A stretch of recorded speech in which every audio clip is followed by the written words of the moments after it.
जय श्री राम। केसरी योग में आपका स्वागत है। हम आत्मस्वरूप के साक्षात्कार के लिए, आत्मस्वरूप की उपलब्धि के लिए शरीर, मन, बुद्धि और अहंकार का परिशोधन करके आत्मा के उस निर्मल स्वरूप का परिचय हमको प्राप्त हो, वो निर्मल स्वरूप हम पहचान सकें, इसके लिए हमें जो है अनुशासित जीवन जीना होता है। महर्षि पतंजलि उन्होंने योग के 8 सूत्र बताए हैं। यम, नियम, आसन, प्राणायाम, प्रत्याहार, धारणा, ध्यान और समाधि। ये 8 अंग हैं योग के। ये एक प्रकार से ये योग की 8 सीढ़ियाँ हैं। जनरली हम जो है फिजिकल जो एक्सरसाइज करते हैं, आसन करते हैं, उसे ही योग मानते हैं, लेकिन ये इतना ही योग नहीं है। पहले तो ये बता दो योग क्या है।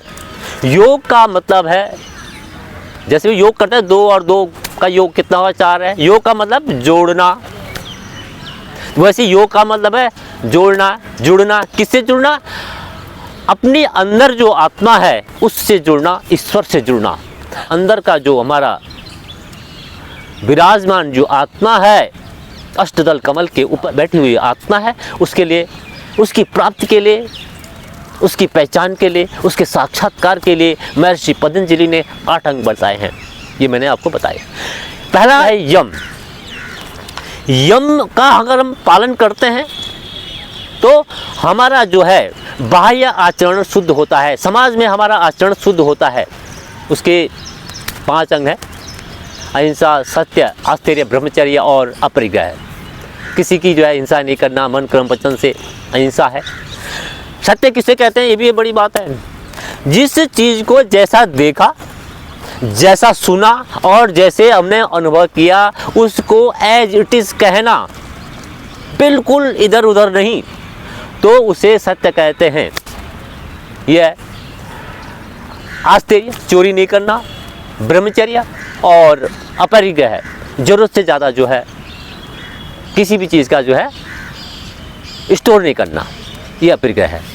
ऐसे हम किसी चीज़ को लेते चले गए ज़्यादा, हमारे पास बहुत थी, दूसरे को मिल ही नहीं रहा, दूसरे उसकी चीज़ के बिना रह गया, बिना मतलब आपको पाप चढ़ रहा है। तो इसलिए हम जो है समाज के जो प्रति हमारा जो है जो आचरण है, उससे जो है यम के द्वारा हम शुद्ध कर सकते हैं।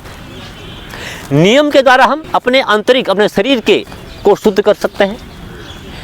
इसके भी 5 अंग हैं। इसके भी जो है 5 अंग हैं। शौच, संतोष, तप, स्वाध्याय और ईश्वर प्रणिधान।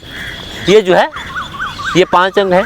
इसके द्वारा हम जो है अपने शारीरिक, अपने अंदर के विकारों को दूर कर सकते हैं और अपने आंतरिक, अपने फिजिकल जो हमारा शरीर है उसको हम शुद्ध कर सकते हैं। उसके बाद आता है आसन।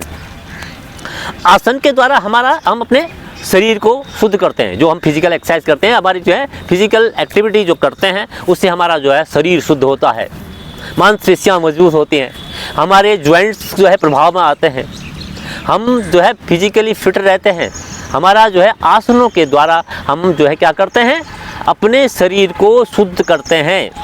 पैर की उंगली से लेकर सिर की चोटी तक के जो भी हमारी एक्सरसाइज हैं, जो भी हमारे आसन हैं, उसके द्वारा हम अपने शरीर का शुद्धिकरण करते हैं। उसके बाद आता है प्राणायाम।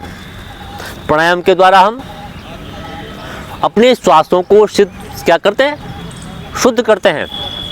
श्वास जो है हम लेते हैं, प्राण वायु है, और जब तक प्राण वायु को हम ले रहे हैं तो हम जो है तभी तक हमें प्राणी कहा जाता है। तो इसलिए हम श्वास जो लेते हैं उसको हम प्राणायाम जो करते हैं, उसके द्वारा हम जो है अपने श्वासों को शुद्ध करते हैं। उसके बाद आता है प्रत्याहार। हमारी जो 5 इंद्रियां हैं, जो इंद्रियां हमारी हैं, उनको हम शुद्ध करते हैं किसके द्वारा? प्रत्याहार के द्वारा। ये 8 सीढ़ियां हैं योग की, और उस आत्म तत्व से साक्षात करने के लिए, उस हमारा देह के अंदर जो देह है उसका साक्षात्कार करने की, उससे जो है मिलने की 8 सीढ़ियां हैं। तो मैंने बताया प्रत्याहार जो है हमारे से द्वारा जो है, प्रत्याहार के द्वारा क्या होता है, हमारी जो इंद्रियां शुद्ध होती है। धारणा के द्वारा हमारा मन शुद्ध होता है, हमारा चित्त जो है शुद्ध होता है, मन के विकार दूर होते हैं, मन में आने वाले जो नेगेटिव थॉट्स हैं, जो विचार हैं, उनको हम जो है दूर कर सकते हैं। ध्यान के द्वारा, मेडिटेशन के द्वारा हमारे अस्मिता में सुधार होता है। और उसके बाद जो आता है अंतिम सीढ़ी आती है समाधि।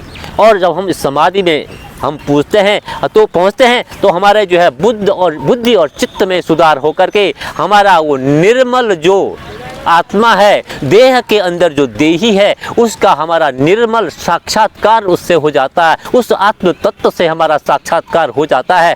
तो ये मैंने आपको बताई योग की 8 सीढ़ियाँ। इन 8 सीढ़ियों को एक एक करके आप चढ़ते हैं तो योग के मार्ग पर पहुंचते हैं और आत्म साक्षात्कार आपको प्राप्त होता है, आत्मा के दर्शन आपको प्राप्त होते हैं। और जब आप उस समाधि की स्थिति में पहुंचते हैं तो आप जो है जय पराजय, लाभ हानि, ऊंच नीच, सुख दुख और सर्दी गर्मी के इन दोषों से मुक्त होते हैं। तो आपका किसी भी, जब आप उस सीढ़ी पर पहुंचते हैं तो आपके ऊपर कोई पॉजिटिव बोले, नेगेटिव बोले, अच्छा बोले, बुरा बोले तो आपके जो है मन पे, आपके ऊपर उसका कोई भी प्रभाव नहीं होता। आप बिल्कुल, आपका मन, आपका चित्त बिल्कुल शांत रहता है, संसार की विकृतियों से दूर हो जाता है और हम उज्जवल दर्पण की तरह हमारा मन होता है, हमारी आत्मा होती है, उसका साक्षात्कार हमें प्राप्त हो जाता है।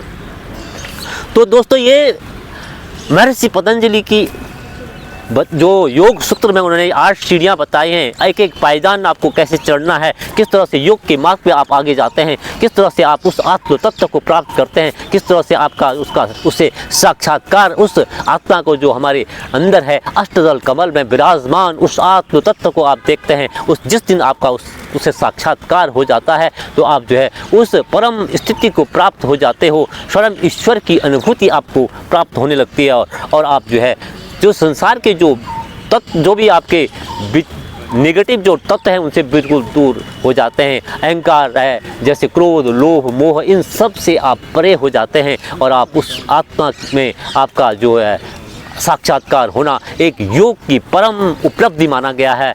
ये था मेरा एक छोटा सा प्रयास योग के जो 8 सूत्र जो हैं वो बताया मैंने आज आपको, जो छोटा सा प्रयास मेरा। इसी के साथ ही मैं केसरी प्रसाद भट्ट इजाज़त देता हूँ। जय श्री राम। योग करें, स्वस्थ रहें।